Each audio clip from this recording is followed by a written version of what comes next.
अकबर नगर के बाद इन 5 मोहल्लों की बारी योगी की टेबल पर पहुंच गई है फाइल।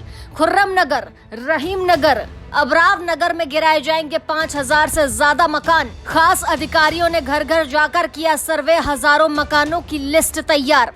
100 करोड़ की जमीन पर रईसों ने बनाए हैं मकान। अब चलेगा बाबा का बुलडोजर। हजारों एकड़ जमीन खाली करवा कर क्या करेंगे योगी? सामने आ गया पूरा प्लान।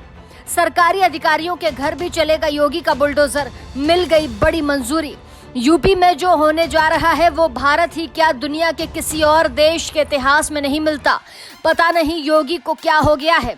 इसके पहले उनका ये रौद्र रूप किसी ने नहीं देखा। कोर्ट जाना है जाओ, हाथ जोड़ने हैं जोड़ो, रोना है रो लो। लेकिन अब यूपी में 5000 घरों पर बुलडोजर चलाने से योगी की सेना को कोई रोक नहीं सकता। अकबर नगर के बाद योगी का बुलडोजर अब कहां कहां गरजेगा, इसकी पूरी लिस्ट सामने आ गई है। यहां अभी से यूपी पुलिस की टीम ने डेरा डाल दिया है। घरों की छतों पर कोई पत्थर न जमा करे, इसके लिए ड्रोन की निगरानी भी की जा रही है। इस इलाके में कितने मस्जिद और दरगाह हैं, कितने मंदिर हैं और जो अवैध जमीनों पर बने हैं, इनकी पूरी लिस्ट लखनऊ विकास प्राधिकरण के अधिकारी तैयार कर चुके हैं। बस पूरी तैयारी होते ही तगड़ा एक्शन शुरू हो जाएगा।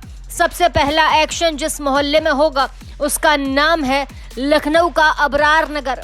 20 जून को एलडीए की टीम यहां जैसे ही सर्वे के लिए पहुंची, सैकड़ों लोगों की भीड़ जमा हो गई। आरएएफ के सैकड़ों जवान साथ थे, इसलिए टीम के साथ कोई कुछ गलत नहीं कर पाया। लेकिन अधिकारियों को बिना सर्वे किए ही लौटना पड़ा। पर अधिकारियों ने खुली नजरों से इतना देख लिया है कि कहां कहां बुलडोजर चलाने की जरूरत पड़ सकती है। यहाँ करीब 800 मकान है, जिसमें से 100 से ज्यादा मकानों की कीमत 2 करोड़ से ज्यादा है। अकबर नगर की तरह ही ये मकान कुकराल नदी के किनारे ही अवैध रूप से बसे हैं।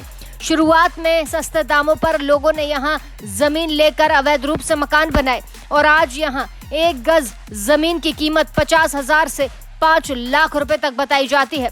दूसरा मोहल्ला लखनऊ का खुर्रम नगर। यहाँ पहुंचते ही सर्वे टीम को कुछ ऐसा मिला जिसने सभी के होश उड़ा दिए। पता चला कि मोहल्ले में कई बड़े अधिकारियों के भी मकान हैं जिन पर बुलडोजर चलाया जाना जरूरी है। हर वो आलीशान मकान या झोपड़ी जो कुकरेल नदी और गोमती नदी का सौंदर्यीकरण रोकेगी, उस पर बाबा का बुलडोजर जरूर चलेगा। तीसरा मोहल्ला है लखनऊ का रहीम नगर। इस इलाके में इतनी भीड़ बढ़ गई है कि न्यू रहीम नगर के नाम से नया मोहल्ला बनाना पड़ा। यहाँ नजदीक बने लोगों के मकान और सड़क किनारे लगने वाले ठेलों ने आम लोगों का जीना दुश्वार कर दिया है। लोगों का अतिक्रमण धीरे धीरे इतने तेजी से बढ़ रहा है कि हर गली में बड़ी बड़ी बिल्डिंग खड़ी हो गई हैं, जिन पर बुलडोजर चलने का फाइनल प्लान अब तैयार हो गया है। हालांकि ऐसा नहीं कि योगी का बुलडोजर एक्शन सिर्फ मुस्लिम इलाकों में ही करेगा, बल्कि कुछ हिंदू मोहल्ले भी इसमें शामिल हैं, क्योंकि अवैध कब्जा वाला सिर्फ और सिर्फ आरोपी ही कहा जाएगा, चाहे वो किसी भी धर्म का क्यों ना हो। चौथा मोहल्ला है लखनऊ का पंत नगर, जहां इतनी अवैध बस्तियां हैं कि कुकरेल नदी को संरक्षित करने का प्लान बना रहे योगी का प्लान भी फेल हो गया है और साफ साफ कह दिया गया है कि बिना बुलडोजर चलाए कुछ नहीं हो सकता। पंतनगर के सैकड़ों मकानों पर बुलडोजर का एक्शन किसी भी वक्त शुरू हो सकता है। 5वां मोहल्ला है लखनऊ का जसवंत नगर। यहाँ अवैध बस्ती वाले मकानों की संख्या कम है, लेकिन यहाँ बुलडोजर चलाया जाना बेहद जरूरी है। योगी के ड्रीम प्रोजेक्ट गोमती नदी से लेकर कुकरेल के सौंदर्यीकरण के लिए बेहद जरूरी है। योगी सरकार के अपर सचिव ज्ञानेंद्र वर्मा ने हर अधिकारी को साफ आदेश दे दिया है कि कुकरेल नदी को बचाने और इस इलाके को सुंदर बनाने के लिए जो चाहे वो करो। जितनी भी अवैध बस्तियां रास्ते में आए उसे बुलडोजर से हटाओ। जो करना है करो, पर काम पूरा वक्त पे होना चाहिए। यानी इस बार बुलडोजर की कार्रवाई 2-4 दिन नहीं बल्कि महीनों चलने की उम्मीद है।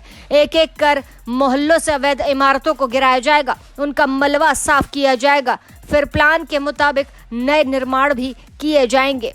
प्लान के मुताबिक अकबर नगर में 10 दिन में जो तबाही बुलडोजर ने मचाई, उसका मलबा साफ करने में अभी भी 15 दिन का वक्त लगेगा। इस हिसाब से यूपी में योगी का बुलडोजर अब नॉन स्टॉप चलने वाला है। देखने वाली बात यह होगी कि बुलडोजर की कार्रवाई कितने दिन तक चलती है। ऐसी ताज़ा तमाम बड़ी अपडेट्स के लिए आप देखते रहें अपना उत्तर प्रदेश।